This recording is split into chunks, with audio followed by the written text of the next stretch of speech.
আরবের দক্ষিণ পূর্বে, যেখানে বিশাল মরুভূমি আর আকাশের মাঝে মিলেমিশে একাকার হয়ে যায়, সেখানে ছিল ছোট্ট এক গ্রাম, আল নাহার।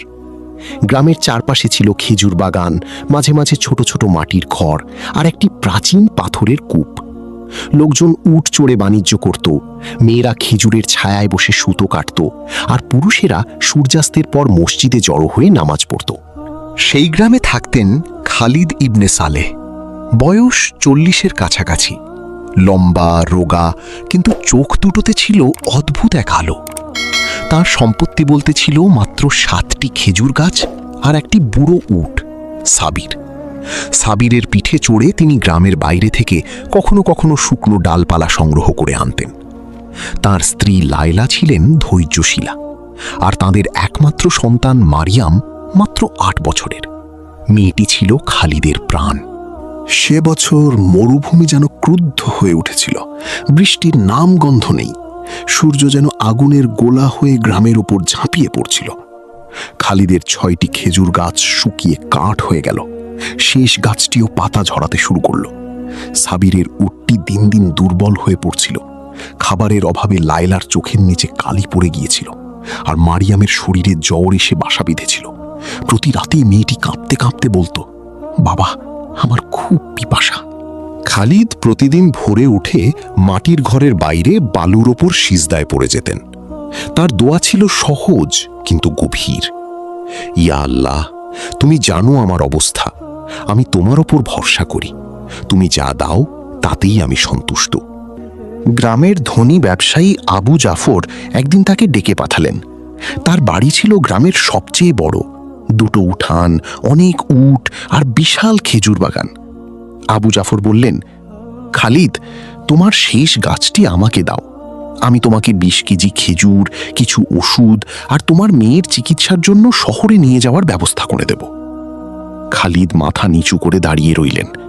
তারপর ধীর গলায় বললেন, আবু জাফর ভাই, এ গাছ আমার বাবার আমানত। তিনি মারা যাওয়ার আগে বলেছিলেন, যত কষ্টই হোক এ গাছ বিক্রি করো না, আল্লাহর উপর ভরসা রেখো। আমি সেই আমানত ভাঙতে পারবো না। আবু জাফর রেগে গিয়ে বললেন, তাহলে তোমার মেয়ে মরবে আর তুমি তোমার আল্লাহর ভরসায় বসে থাকো। তারপর থেকে গ্রামের অনেকেই খালিদের সাথে কথা বলা বন্ধ করে দিল। কেউ তাকে পানি দিত না, কেউ খাবার দিত না। দিন যত গড়াতে লাগলো, অবস্থা তত খারাপ হতে লাগলো। একদিন লায়লা কাঁদতে কাঁদতে বললেন, খালিদ, আর তো পারছি না, মারিয়ামের শ্বাসকষ্ট হচ্ছে, তুমি যদি কিছু না করো। খালিদ স্ত্রীর হাত ধরে বললেন, লায়লা, আল্লাহ যখন সবচেয়ে অন্ধকার সময়ে সাহায্য করেন, তখনই তো তার কুদরত বোঝা যায়। আমরা শুধু ধৈর্য ধরি। রাত গভীর হলে খালিদ সাবিরকে নিয়ে মরুভূমির গভীরে চলে গেলেন। অনেক দূরে বালিয়াড়ির আড়ালে একটা প্রাচীন ভাঙা মসজিদের ধ্বংসাবশেষ ছিল। লোকে বলতো সেখানে জিন ভূত আছে, কিন্তু খালিদের ভয় ছিল না। তিনি সেখানে পৌঁছে 2 রাকাত নামাজ পড়লেন। তারপর 2 হাত তুলে কাঁদতে লাগলেন। তার কান্না মরুভূমির নীরবতায় মিশে যাচ্ছিল। ইয়া রব্বুল আলামিন, আমার সব পথ বন্ধ করে দিয়েছ, এখন শুধু তুমিই আমার আশ্রয়। আমি তোমার উপর পূর্ণ ভরসা রাখছি। ঠিক তখনই এক অদ্ভুত ঘটনা ঘটল। সাবিরের উটটি হঠাৎ উত্তেজিত হয়ে এক জায়গায় পা ঠুকতে শুরু করল। খালিদ কাছে গিয়ে বালু সরাতে লাগলেন। অনেকক্ষণ খোঁড়াখুড়ির পর একটা পুরনো মাটির হাঁড়ি বেরিয়ে পড়ল। হাঁড়ির মুখ খুলতেই ভেতর থেকে বেরিয়ে এলো কয়েকটা শুকনো খেজুর বীজ আর এক টুকরো পুরনো চামড়া। চামড়ায় লেখা ছিল পবিত্র আয়াত, আর যে ব্যক্তি আল্লাহর উপর ভরসা করে, আল্লাহ তার জন্য যথেষ্ট। নিশ্চয়ই আল্লাহ তার কাজ সম্পাদন করে থাকেন। সূরা তালাক 3। খালিদ কাঁপা হাতে আয়াতটি চুমু খেলেন। তার চোখ দিয়ে অঝরে পানি ঝরছিল। তিনি বীজগুলো নিয়ে ফিরে এলেন। পরদিন ভোর হতেই তিনি শুকনো গাছের গোড়ায় বীজ পুঁতে দিলেন। যে সামান্য পানি ছিল তা ঢেলে দিলেন।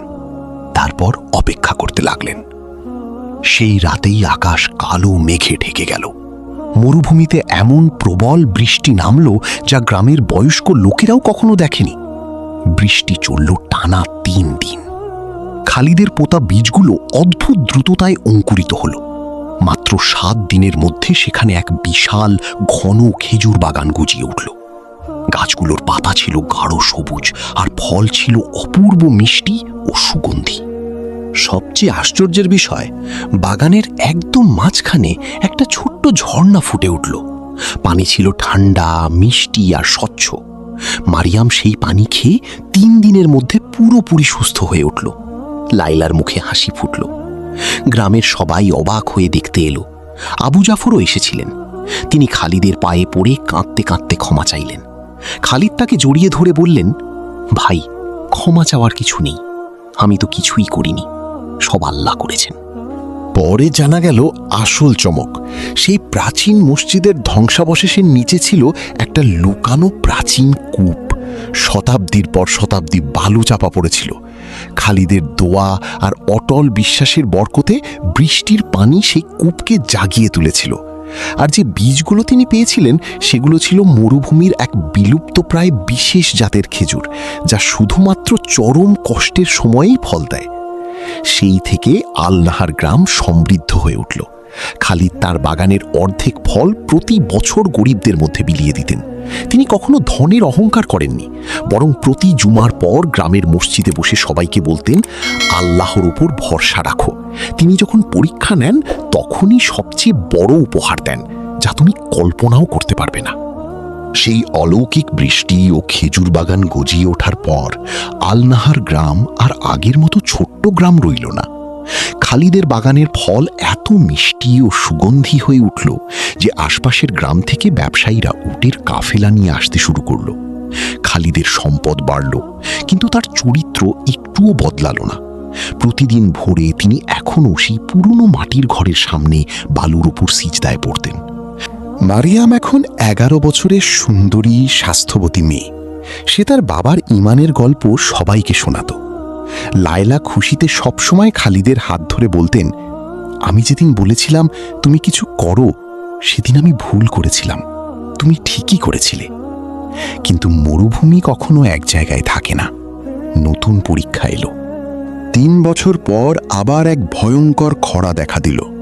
এবার শুধু আলনাহার নয়, আশপাশের সব গ্রাম পানির অভাবে কষ্ট পাচ্ছিল। খালিদের বাগানের ঝর্ণাটিও অনেক কমে গিয়েছিল। গ্রামের লোকেরা আবু জাফরের কাছে গিয়ে বলল, আপনি খালিদকে বলুন তার বাগানের পানি আমাদেরও দিতে। আবু জাফর এখন খালিদের ঘনিষ্ঠ বন্ধু। তিনি খালিদের কাছে গিয়ে বললেন, ভাই খালিদ, তোমার বাগানের পানি যদি আমরা সবাই ভাগ করে নিই তাহলে গ্রাম বাঁচবে, না হলে সবাইকে চলে যেতে হবে। খালিদ কিছুক্ষণ চুপ করে রইলেন। তারপর বললেন, আল্লাহ যে পানি দিয়েছেন তা তো আমার একার নয়, কিন্তু ঝর্ণার পানি যদি সবাইকে দিয়ে দিই তাহলে আমার বাগান শুকিয়ে যাবে। তবু আল্লাহর ওপর ভরসা রেখে আমরা চেষ্টা করি।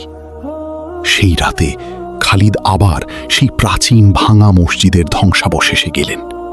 সাবির এখন বুড়ো হয়ে গেছে, তাই তিনি পায়ে হেঁটেই গেলেন। সেখানে বসে দীর্ঘক্ষণ কাঁদলেন। ইয়া আল্লাহ, আগেরবার তুমি আমাকে একা দিয়েছিলে, এবার গোটা গ্রামের জন্য দরজা খুলে দাও। আমি তোমার উপর ভরসা করছি। পরদিন সকালে অদ্ভুত এক ঘটনা ঘটল। খালিদের বাগানের ঝর্ণার পানি হঠাৎ বেড়ে গেল। শুধু তাই নয়, বাগানের পূর্ব দিকে বালুর নিচ থেকে আরেকটা নতুন ছোট ঝর্ণা ফুটে উঠল। গ্রামের লোকেরা পানি নিয়ে গেল, কিন্তু সবচেয়ে বড় চমকটা এলো তৃতীয় দিনে। একদল বিদেশি ব্যবসায়ী যারা দামেস্ক থেকে আসছিল, গ্রামের কাছে এসে হারিয়ে গিয়েছিল। তারা খালিদের বাগানের কাছে বিশ্রাম নিতে এসে দেখল নতুন ঝর্ণা। ব্যবসায়ীদের নেতা একজন বৃদ্ধ বললেন, এই পানির স্বাদ তো খুব চেনা, এটা তো সেই প্রাচীন বারাকাহ ঝর্ণার পানি যার কথা আমার দাদার দাদা বলতেন। এই পানির কাছে একটা প্রাচীন গুহা আছে, যেখানে অনেক আগে একজন নেককার ব্যক্তি লুকিয়ে রেখে গিয়েছিলেন মূল্যবান জিনিস। খালিদের নির্দেশে তারা বালু খুঁড়তে লাগলো। কয়েক ঘন্টা পর বেরিয়ে এলো একটা বড় পাথরের সিন্দুক। সিন্দুকের ভেতর ছিল না সোনা রূপা, ছিল কয়েকশো প্রাচীন খেজুর বীজের থলি, কয়েকটা পবিত্র কুরআনের পাণ্ডুলিপি আর একটা চামড়ায় লেখা নোট। যে ব্যক্তি এই বীজ পাবে সে জানবে আল্লাহ তাকে শুধু খাবার নয়, উম্মার খেদমতের দায়িত্ব দিয়েছেন। সেই বীজ দিয়ে খালিদ গ্রামের চারপাশে নতুন নতুন খেজুর বাগান তৈরি করলেন। পানির অভাব দূর হয়ে গেল। গ্রামবাসীরা মিলে বড় একটা মসজিদ তৈরি করলেন, যার নাম রাখা হলো মসজিদ আল তাওয়াক্কুল, ভরসার মসজিদ। আর খালিদ বয়স যখন 60 পেরিয়ে গেল, তিনি একদিন মারিয়ামকে ডেকে বললেন, মা, আল্লাহ আমাকে 2 বার পরীক্ষা করেছেন। প্রথমবার যখন আমি একা ছিলাম, দ্বিতীয়বার যখন গোটা গ্রাম আমার উপর নির্ভর করছিল। 2 বারই তিনি এমনভাবে সাহায্য করেছেন যা আমি স্বপ্নেও ভাবিনি। তুমি কখনো ভরসা হারিও না।